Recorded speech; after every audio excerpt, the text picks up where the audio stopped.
You're watching College Football Now. Harrison Graham, Tyler Jones with you. On today's show, we're going to take a look at 10 college football head coaches and kind of place them on a hot seat meter. We got 3 categories of cool, warm, and hot, and we're going to kind of analyze that as we go here. Before we do that, hit that subscribe button. We're bringing you guys college football content every single week, multiple videos during the week. We go live every Tuesday night to react to the latest college football playoff rankings. We might do some college football playoff watch parties, so lock us in for that as well. Subscribe to the channel. We also cover the NFL and the NBA.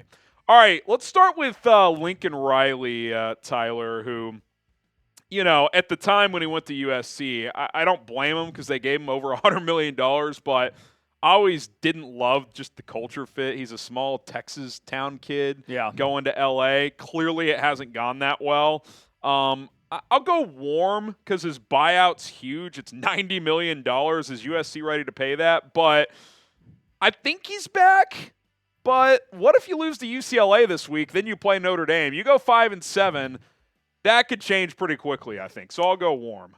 I agree. And you look at what Lincoln Riley has done, people point to, wow, look at Oklahoma and where they're at now. Well, they actually took significant steps backwards at Oklahoma by the end of his tenure compared to when he had started there. And now you look at USC, and he's not any better than what Clay Helton was doing. I don't see any results there. There's been a lack of quarterback play with that situation, and that's supposed to be his calling card there. But the $90 million, I think they wait this out at least one more year and try to go from there to see if they could potentially salvage this. But it's not looking good. Yeah. Brian Kelly, I'm going to go hot. He's got a big buyout too. I don't think it's as significant as Lincoln's, but it's year 3, Tyler, and he can't sniff a 12-team playoff at LSU. That's unacceptable. The last 3 head coaches at LSU, Nick Saban, Les Miles, Ed Orgeron, all won national titles. Kelly in year 3 should be closer than this. I'm not saying they're going to fire him, but I think you could justify it. The results are not good enough. Oh, no question about it. And LSU, we've seen time and time again, they do not give a long leash to their coaches. No. When Les Miles just started to struggle, he was out of there. Ed Orgeron, just 2 years removed from a national championship, he was out of there. So I'll say this. I'd be surprised if Brian Kelly ultimately does get fired. But how these next couple of weeks go, if they're not up to expectation, up to stuff, that's not going to go well for him at all. My concern, and you guys weigh in the comments, does Brian Kelly get fired? Type Y for yes and for no is, I don't care who the head coach is, the defense shouldn't be this bad. LSU has become a joke on defense since he's been there, and that was not the case when he was at Notre Dame. They always had good defenses. Yeah. All right, Brent Venables, I'll go warm. Only because they gave him an extension last year, and his buyout's like $50 million now, which at 45, yeah. 45. At OU, that's pretty significant. I think people think OU's got like Texas money. They really don't. They have a lot, but I also think they're going to kind of give him the injury excuse. The amount of injuries they've had. I mean, they've been down like their top 5 receivers and a lot of their offensive linemen basically the entire season. And look, they bet on a 5-star quarterback, and he flopped, and Jackson Arnold. I think they're going to give him an offseason to try and get into the transfer portal, get some other guys in there, ideally add a quarterback, and try to salvage this thing for 2025. But I think he will be, when preseason articles come out next year, coaches on the hot seat entering the 2025 season, he's going to be at or near the top of that list. I think he survives, but he will be on the hot seat entering next year. I think so. And the excuse also that he has going for him is that, hey, I messed up on the offensive coordinator hire. Seth Luttrell was fired midseason. There was already rumblings about them potentially getting G.J. Kinney to leave his head coaching job at Texas State to go be their offensive coordinator. He's going to get one more shot, I think, to try to get the offensive coordinator hire right. The defense has tremendously improved under him since Lincoln Riley left, but the offense has taken such a step back, and Oklahoma's identity for the last 2 decades has been their offense. That doesn't sit well with Oklahoma fans to see that offense fall apart. He'll get a chance to fix it, one last shot. They might bring back Arnold. They might go get a transfer portal quarterback and try to see what they could do from there. The offensive line, too, was such atrocious as well. That's going to need some big improvements next year. Last thing on Venables, what also doesn't sit right with OU fans is watching Texas, as both enter the SEC, be in a far better position. I mean, when Texas was so down compared to just them. 3 years ago. I mean, the opposite was true. Like, when it was announced that they were entering the SEC, if you polled college football fans who would be the better team by year one in the SEC, 85% would say Oklahoma. Oh, and yeah. And the opposite has taken place significantly. When the announcement was made, Oklahoma fans were a lot more excited than Texas fans. Yeah, no doubt. But I'll say this, one more point, too. The move to the SEC is not an excuse. This Oklahoma team, they would be bad in the Big 12. They would be bad in the ACC. They're a bad team. They'd be bad in the Mountain West. They're a bad team. Yeah, they're not good. Mike Norvell, I'll go warm here as well. I just don't see a scenario, Tyler, where a team that was basically a playoff team last year, they only weren't because their quarterback got hurt and the committee knew they'd get destroyed and rightfully left them out, fair or not. I'll tell you what, though, man. 1-11, if that's where this ends up, that's pretty tough to ignore. And, again, I think he's back. He just fired some assistants. I think they're giving him the opportunity to get this fixed. But, man, has there ever been a program been worse, go from, like, year over year, like 13-1 to maybe 1-11? I mean, that is atrocious. Oh, it's terrible. And I thought it was a big red flag for how long it took Mike Norvell to get this thing going, to get back to being a contending program. This is a Florida State team that thinks they're a blue blood. They think they belong at the big dance. We've seen them trying to fight their way through the legal system to get to the SEC and the Big Ten. They want out of the ACC. Right. And so with that in mind, they're not going to be happy with this situation, and rightfully so. But I think that because you had that perfect regular season a year ago, it's going to be hard to move on.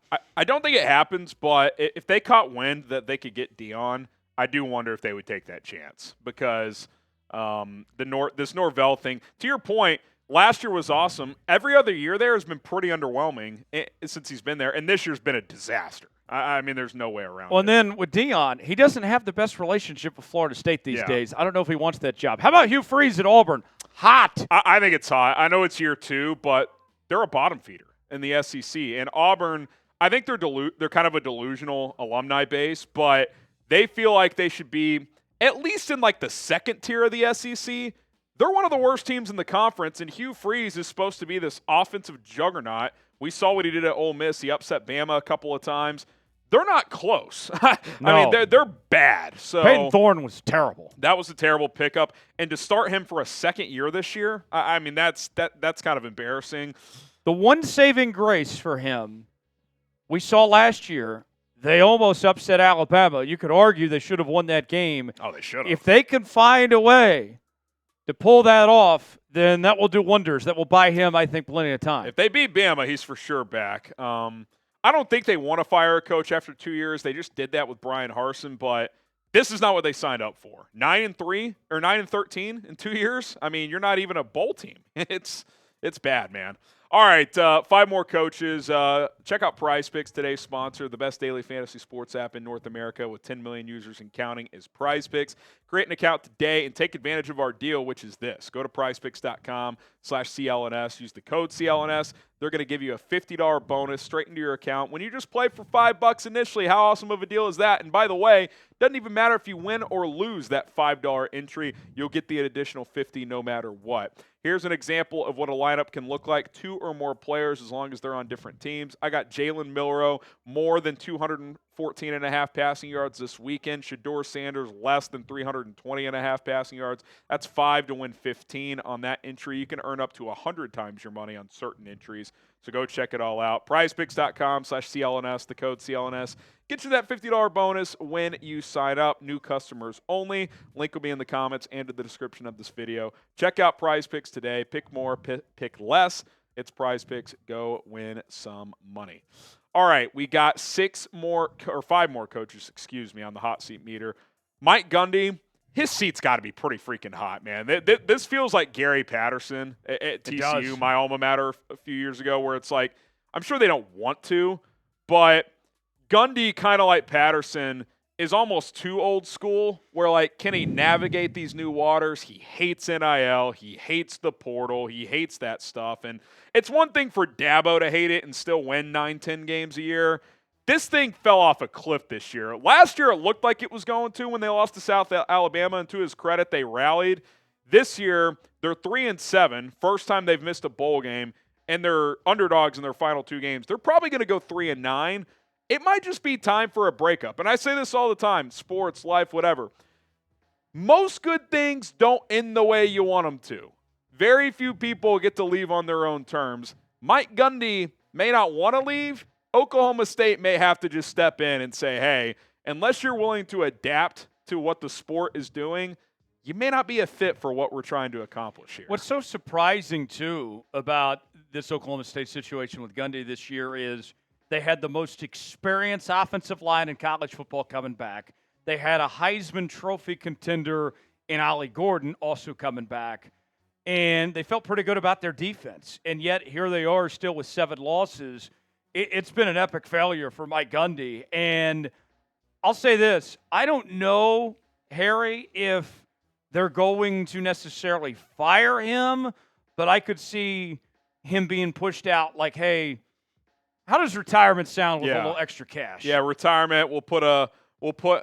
You'll have a booth in the stadium, that type of stuff. How about an administrative role? Yeah, which TCU offered Patterson. He basically told them to go F themselves. But, yeah, I don't know. It's going to be interesting. You know what's interesting about Gundy, too? For years, he was known for having a good quarterback. It has been a while since they've had a really good quarterback. Alan Bowman was not the answer.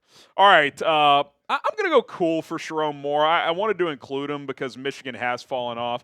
People forget they had 18 NFL players go last year. Like, that's a crazy amount. I think they had the most draft picks ever in one year for one school. Obviously, they lose Harbaugh, his mentor. That's a tough shoes to fill. I think you got to give him another year to see if he can get this thing on track. I think his biggest mistake, and just theirs in general, is not adding a quarterback in the portal. Like, if you watch them play this year, if they had an average college quarterback, I'm not saying they'd be good, but they'd at least be like a serviceable 7-8 win team. They can't complete passes, Tyler. Like, it's hard to watch. Yeah, and that's why they're going all in trying to get Bryce Underwood to decommit from LSU and go to Michigan, and throwing out this money out there to try to get him Portnoy throwing the bag at him. Yeah, with all that said. But you look at Michigan, and think about this time last year when people were wondering, is J.J. McCarthy really that good? What would they give to have J.J. McCarthy back right now with how much that offense has fallen off, the way that they've played? And I don't know if they're on track to get much better next year with the way things are setting up right now heading into 2025. It's not a good situation. Sherrone Moore does have this going for him, though. He did go undefeated when he filled in for Jim Harbaugh last year. So he could argue, hey, I just need to get the talent in. I've proven I can win when I have my guys. I just don't have my guys right now. He also had Harbaugh's endorsement on the way out. So, I think Michigan's going to honor that and give him a year to try and fix this. But if it's more of the same next year, they might just punt on this situation and go in a new direction. Is Sherrone Moore on the hot seat? Type H for hot, C for cool. I think it's cool. I don't think he's going to get fired, but I think, again, it's one of those, let's keep an eye on this guy next year and really starting in the offseason. How do they manage this portal situation and recruiting? They got to get some offensive firepower in there. Sam Pittman at Arkansas, I think it's got to be hot. Feels like he's been on the hot seat for a couple years, Tyler. And look, this year they've had chances in a lot of games. I mean, they easily could be 8-2. You forget they blew that Oklahoma State game, who they're terrible, right? By the way that's aged out. He's 28-30 in 5 years. I mean, you get 5 years at an SEC school, Tyler, and go sub 500. You're probably not getting a sixth. I don't think he's in a good position here. I'll say this, though.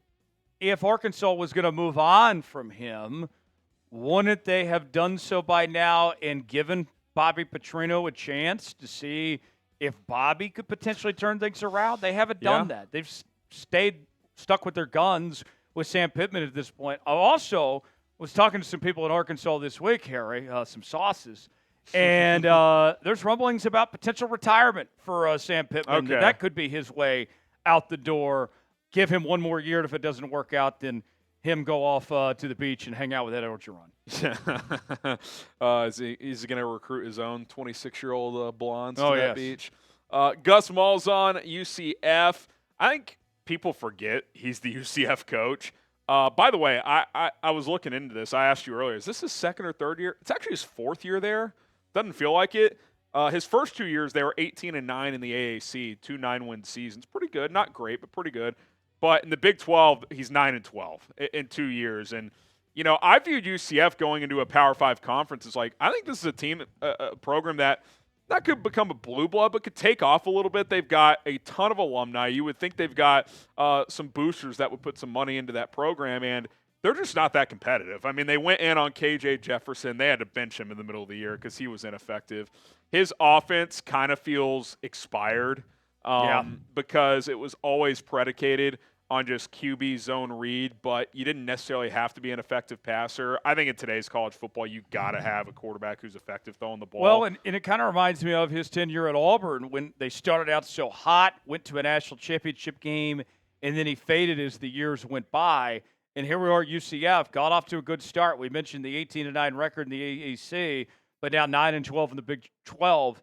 And some people are going to argue to his benefit and say, well, there's an adjustment period, go to a power conference and all that. There's a team called BYU that's doing pretty well in their second year in the Big 12. So that's also kind of dead now, too, especially when you have a university of 70,000 students and millions of alums. Yeah, it's a sleeping giant. If they had the right head coach, UCF could compete for the Big 12 every year. And on top of that, in the portal era, there's not this like, hey, just give him year 5. He'll figure it out in year 5. That's like the Arkansas thing. It's like, I get it, they're not a blue blood, but like, at what point are you just a 500 coach? Right. I mean, that's kind of what it is. Ryan Day, just hang with us, folks. Clearly it's cool right now. I think even if you're a Ryan Day hater, he's a top 10 college coach. Most would have him in the top 5. However, Tyler, if he were to lose to Michigan for a 4th straight year, especially with Harbaugh not there, that'd be shocking if that happened. But if it did, I think there's a chance he'd be fired on the spot, not even allowed to finish the season. So I think Ryan Day's really good. I think he gets a little bit too bad of a rap. But if he loses to his arch rival again, I do think they would fire him. The silver lining, though, even if he does lose to Michigan, he could still win the national championship. And then all would be forgiven if he could potentially do that. But, yeah, can't lose to Michigan. I think there's also kind of like we talked about with a couple of these coaches where Ryan Day could pull a John Calipari where he gets out before they fire him. I think he could still get a very good job elsewhere, but he cannot afford to lose to Michigan one more time. I mean, especially this Michigan team. I mean, they're just atrocious. All right, name a coach you think gets fired this offseason. Maybe there's someone we're not thinking of. Drop his name down in the comment section below. Thanks so much for tuning in to College Football Now. Hit that subscribe button on the way out. More videos to come here at Chat Sports.